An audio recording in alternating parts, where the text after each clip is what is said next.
Pertanyaan pertamanya itu kan hukum dan politik. Kok seperti lebih besar kekuatan politik?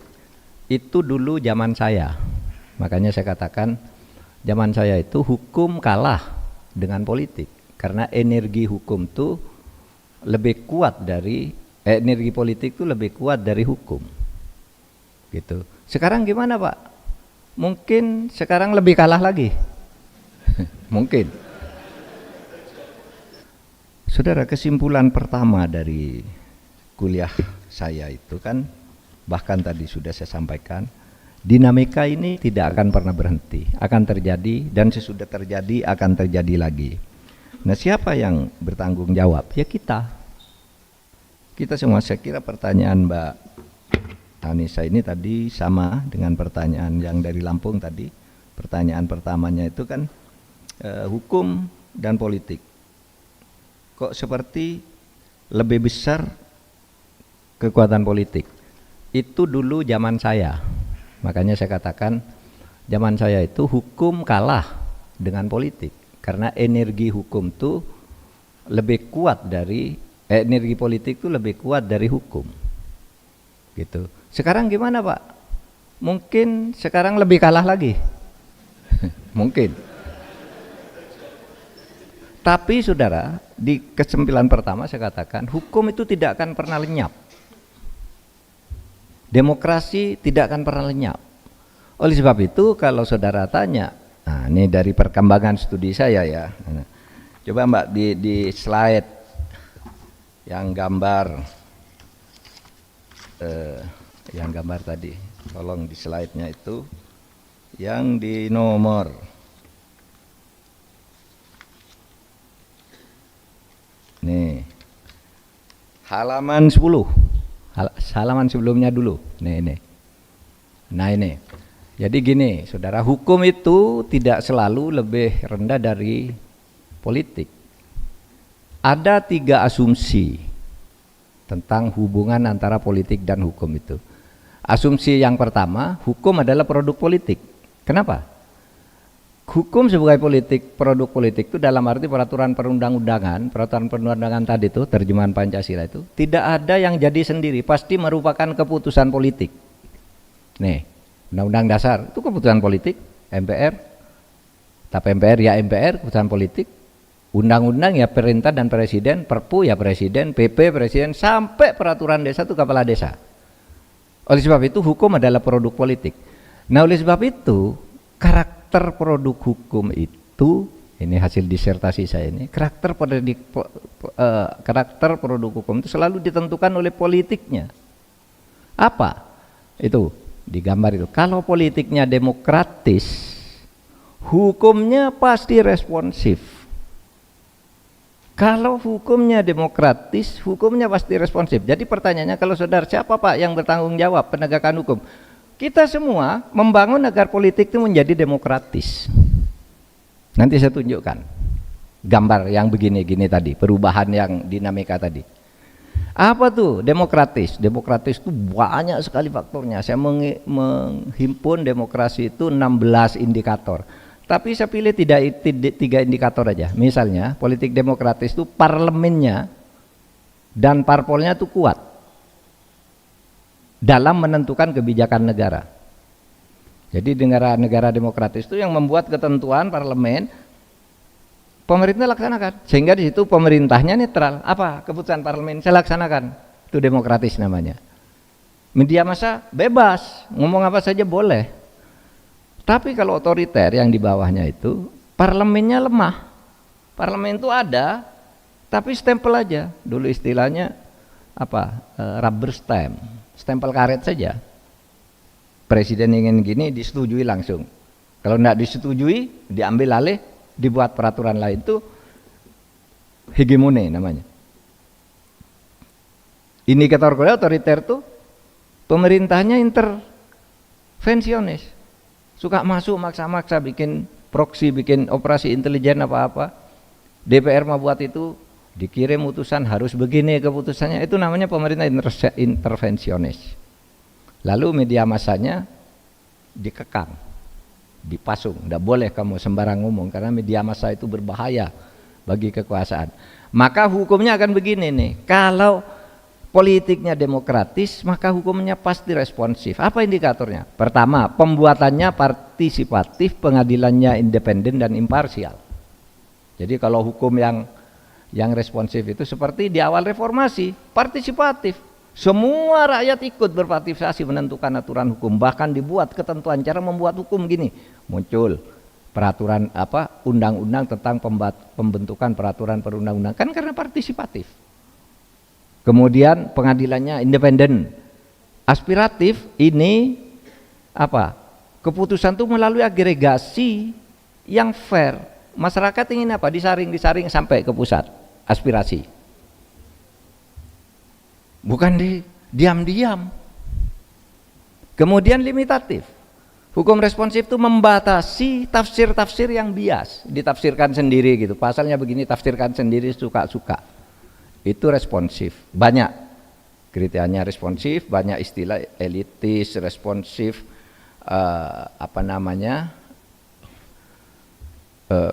ortodoks, konservatif. Nah, kalau yang otoriter, hukumnya pasti ortodoks. Apa itu? Satu, pembuatannya sepihak, diam-diam, pengadilan disingkirkan, putusan pengadilan diolah sedemikian rupa, ya. Minim diskusi publik, tidak ada diskusi-diskusi ini yang diinginkan oleh negara, gitu. Kemudian positifis instrumentalistik apa? Hukum itu alat untuk mempositifkan sesuatu, instrumen itu alat. Positifis itu mengpositifkan. Hukum itu dijadikan alat untuk membenarkan sesuatu yang salah. Yang salah itu dibuatkan hukumnya agar menjadi benar. Dulu yang sering dicontohkan Orde Baru itu kalau ingin apa-apa, misalnya ada orang ingin punya pabrik mobil, ya ingin punya pabrik mobil, anaknya pejabat, dimintakan hukum, buatkan dong hukum, dibuatlah hukum. Negara Indonesia harus membangun industri mobil nasional untuk kemajuan bangsa dan negara di bidang otomotif. Ditulis di GBHN. Nanti sudah GBHN jadi, lalu orang ini minta ke saudaranya atau ke bapaknya, Pak, ini Pak, saya minta ini otomotif agar saya dibebaskan pembayaran pajak, disubsidi sekian, dikasih. Itu kan korupsi. Tetapi sudah ada aturannya kok GBHN, nggak bisa dihukum. Nggak bisa dihukum. Karena apa? Hukum sudah dijadikan instrumen untuk membenarkan sesuatu yang salah. Kalau saya menulis sekarang tidak fair, yang era reformasi ya, artinya masih situasi berjalan. Tapi nanti 10 tahun mendatang, ini akan saya tulis di mana ini kelanjutan dari disertasi saya yang turun naik begitu tuh. Kalau ortodoks konservatif, open interpretatif, terbuka untuk ditafsirkan sesuka-suka. Kalau yang di atas limitatif, yang responsif itu limitatif, yang ini open interpretatif, suka-suka kok. Apa? Oh, pasalnya bunyi gini nih. Biasanya pasal open interpretatif itu ketentuan lebih lanjut diserahkan kepada presiden dalam sebuah keputusan presiden. Nah, presiden itu lalu keluar dari substansinya. Ketentuan diatur oleh menteri. Nah, menteri buat aturan suka-suka. Karena di situ open interpretatif aturannya. Nah, coba halaman berikutnya ini perjalanannya, sehingga Anda jangan khawatir. Kalau Indonesia itu digambarkan sejak tahun 45 sampai hari ini, maka perjalanannya begini. Pada tahun 1945 Indonesia itu dalam waktu 2 bulan tampil dengan otoriterisme. Oleh sebab itu dia ada di bawah garis itu. Ada di garis otoriter tuh, garis tengah tuh otoriter. Garis tengah ke bawah otoriter, ke atas. Baru pada bulan November naik menjadi demokratis tuh, naik ke atas tuh. Demokrasi liberal muncul di situ. Tahun 59 anjlok lagi menjadi demokrasi terpimpin dengan dekret 59. Tahun 66 dijatuhkan nih pemerintahan berdasar naik sebentar, Orde Baru demokratis sebentar sampai tahun 71 turun lagi menjadi otoriter. 98 dijatuhkan oleh reformasi, terus naik demokrasi naik terus nih 98. Nah sekarang sudah ada di bawah garis, tapi sedikit di bawah garis demokrasi. Tinggal harapannya tuh tahun 2024 ini. Apakah mau ke atas lagi, atau mau ya begitu-gitu saja, atau malah nanti lebih otoriter.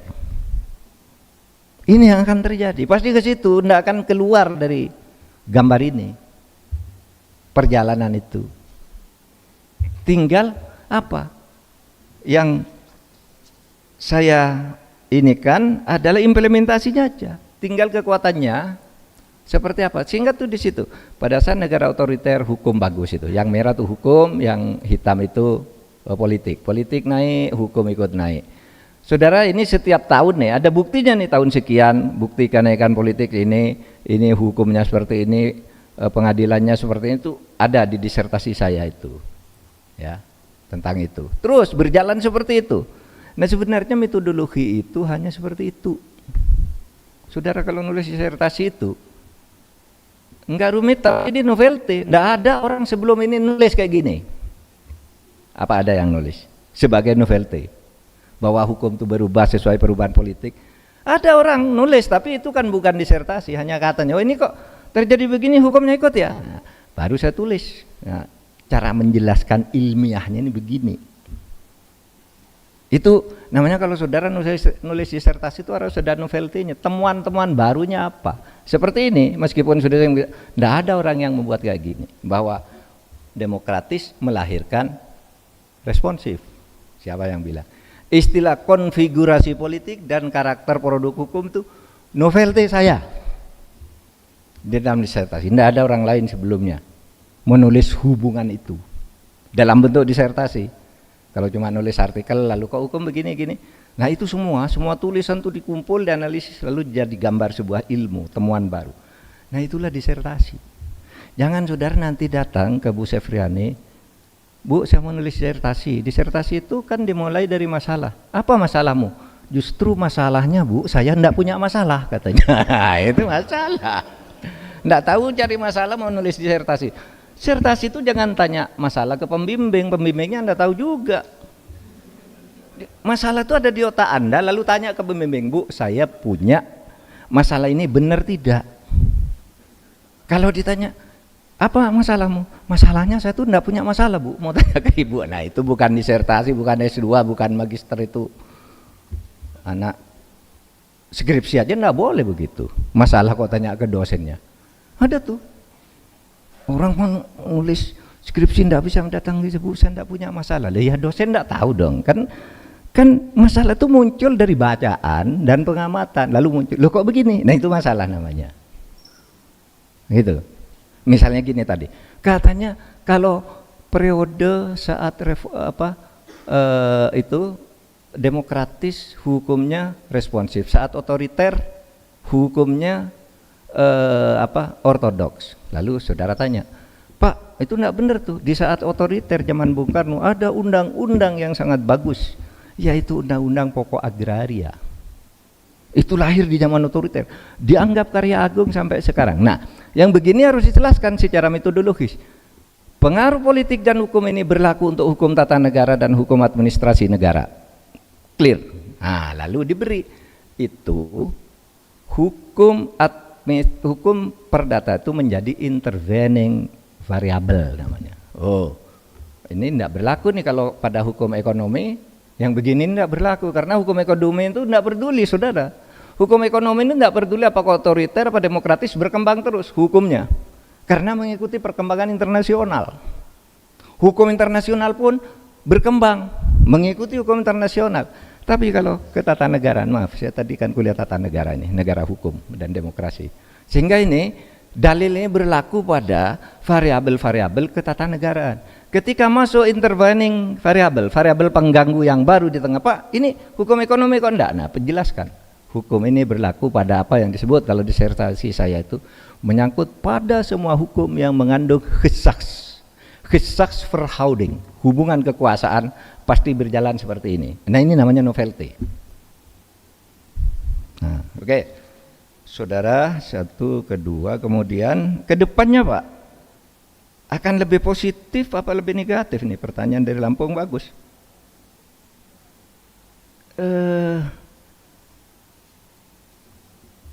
positif atau negatif. Itu tergantung nanti perubahan konfigurasi politiknya. Kalau tanggal 20 Oktober tuh kayaknya konfigurasi politiknya sudah berubah ya.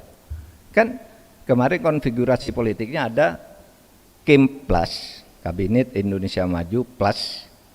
Lalu di sini ada kecil, PDIP meskipun besar tapi karena sendiri jadi kecil. Iya kan? Nggak bisa mencalonkan di mana-mana, nggak bisa. Kan harus 20%. Nggak ada PDIP 20% di mana, nggak bisa mencalonkan di mana-mana. Tiba-tiba MK memutuskan sesuatu yang pencalonan tidak harus 20%, tapi cukup 7,5% untuk daerah yang jumlahnya sekian, PDIP masuk. Berubah semua kan konfigurasi politiknya. Akan terjadi resultante baru nanti. Saya tidak akan berspekulasi karena banyak alternatifnya itu. Nanti memerankan di mana letak Mbak Puan, di mana letak Gibran, di mana semua itu akan muncul konfigurasi baru, resulta baru pasti. Percaya dengan saya. Kalau sudah tanya, lo peran Pak Mahfud ngambil sikap apa? Saya menolak setiap konfigurasi politik yang hegemonik. Itu sebabnya kemarin saya berteriak. Saudara, sejak dulu saya tidak pernah bicara keras, selalu netral dan selalu didengar. Tidak pernah nyebut orang. Tapi yang kemarin saya terpaksa menyebut karena ini sudah ugal-ugalan. Lah ini putusan MK lalu mau ditolak hanya dengan sehari rapat DPR. Nggak masuk akal. Katanya loh, ini kan suratnya DPR bukan sehari, sudah Januari. Lah putusan MK-nya baru kemarin kok, suratnya udah datang dulu. Nggak masuk akal, makin bodoh. Iya kan? Ingat kan saudara, ini kenapa mau undang-undang pilkada mendadak? Enggak mendadak, itu suratnya nih 21 Januari sudah. Lah kenapa dimnya kok 20 Agustus putusan MK? Gimana dulu ada surat? Berarti kamu bohong, saya bilang. Bohong kamu. Dan situ rakyat kan tidak bodoh juga. Organik bergerak di seluruh Indonesia, batal dia. Konfigurasi politik sejak saat itu berubah.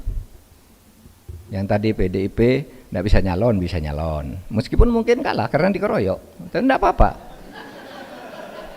Yang tadi PDIP bermusuhan dengan PKS di suatu tempat terpaksa bersatu. Itu bagus. Bagus tuh bagi kesatuan bangsa. PDIP musuhan dengan Golkar di Jakarta tapi di Banten berkoalisi, ya kan? Itu bagus. Itulah perlunya pemilihan kepala daerah dengan menggunakan koalisi partai tapi ambang batasnya kecil sehingga terjadi koalisi itu antar partai yang bertentangan, satu agak ke kiri, satu ke kanan, bertemu di tengah karena kepentingan kepala daerah. Sehingga kalau saudara tanya, gimana sikap Pak Mahfud? Bagus sekarang ini. Tidak ada lagi kelompok besar, kelompok kecil. Nah, sehingga nanti akan terjadi konsolidasi baru sesudah pelantikan DPR. Nah, saudara, ini yang dari program doktor, saudara. Pak, sekarang ini penggunaan hak-hak sipil itu banyak yang dirampas.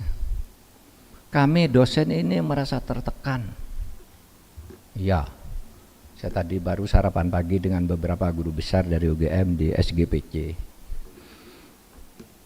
Kesedihan mereka sama dengan saudara tuh persis, Pak, gimana ya? Sekarang akademisi tidak dengar, guru besar meeting begini lalu hanya dijawab itu biasa perbedaan pendapat. Nanti disuruh orang untuk melawan guru besar di kampus yang sama. Iya kan, sipil kayak gitu. Dirampas. Gini, saudara, sesuatu yang berlebihan itu pada saatnya akan hancur, akan runtuh. Oleh sebab itu jangan berlebihan. Sejarah perjalanan kita dari gambar gini-gini tadi kan, ini ketika berlebihan Anda dihantam jedet naik. Sesudah Anda naik, otoriter lagi dihantam lagi jedet naik, akan selalu begitu. Oleh sebab itu agar ada di atasnya nih lama, ya pelihara tuh ketahanan negara hukum itu dipelihara. Jangan hanya politik apa tadi, apa politik yang menang, politik partai, suara banyak-banyakan gitu. Itu runtuh semua. Ada yang bilang, "Wah, Pak, sekarang approval ratingnya presiden sekarang 70 lebih. Masih kuat." Pak Harto dulu 1000%. Pak Harto itu tanggal 11 Maret ketika ditetapkan menjadi presiden, yang terakhir itu tahun 98, semua orang dari pusat semua. Tapi kan orang karena takut, karena dibayar, karena dimacam-macam. Begitu Pak Harto jatuh, pendukungnya itu lari semua. Malah yang menyebabkan jatuh karena pendukungnya pergi. Pak Harmoko bilang, kalau Pak Harto Senin tidak mundur, Senin saya akan ada istimewa untuk mecat. Lalu 14 menteri kepercayaannya mundur tanggal 20. Tanggal 21 tanda tangan, saya minta berhenti. Jangan berlebihan. Gitu.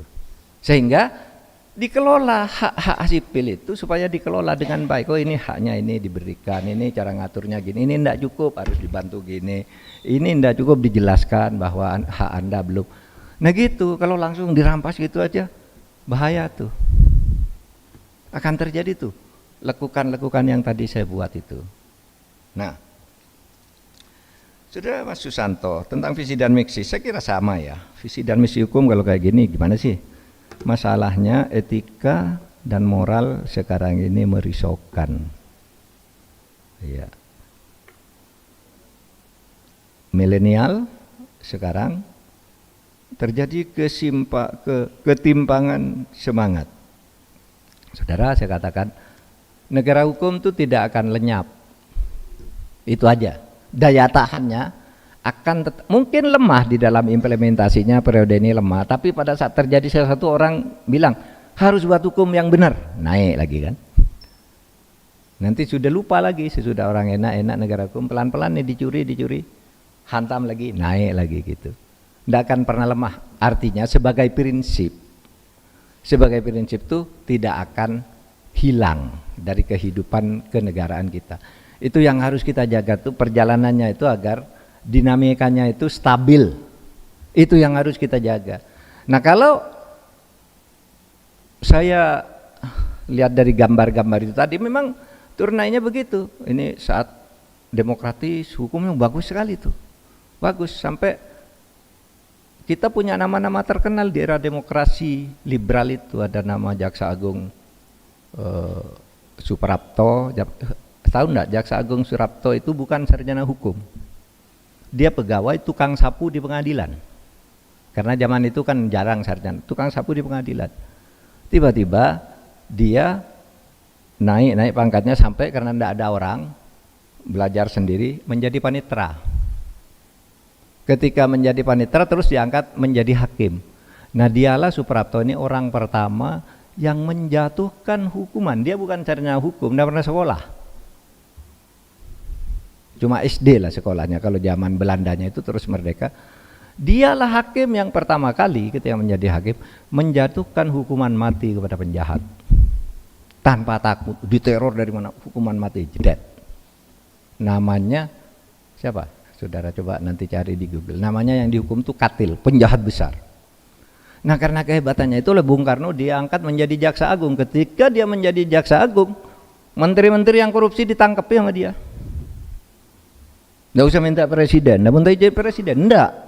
Hukum-hukum kata dia. Sehingga Suprapto ini disebut Bapak Adiaksa. Bapak Adiaksa Kejaksaan Agung. Karena hebatnya itu bukan sarjana hukum tapi membangun hukum di Indonesia itu dengan bagus. Nah, Suprapto, Hugeng, Iman Santoso, kemudian Kusuma Atmaja itu lahir sebagai penegak-penegak hukum yang hebat di era ketika demokrasi itu tumbuh dengan baik. Bung Karno kata orang otoriter. Bung Karno itu otoriternya sejak tahun 59, tapi tahun 45 sampai tahun 58 dia kan demokratis. Baru sesudah negara ini kacau dia bikin dekret lalu buat hukum yang tadi, hukum-hukum darurat terus, penpres terus. Tapi lahir di sini orang-orang hebat. Di zaman demokrasi itu disebut demokrasi liberal itu karena demokrasi waktu itu pemilunya paling bagus, parlemennya berdebat betul, tidak ada korban jiwa pemilunya, perdebatan di parlemen seru, tidak ada kedendam apa. Kalau di parlemen ya sudah, hukum berjalan bagus. Nah, itu ya jawaban saya untuk saudara semua. Selamat belajar. Mudah-mudahan suatu saat saya melihat salah seorang dari saudara ini sudah menjadi, atau sekian orang dari saudara menjadi pemimpin di negara ini.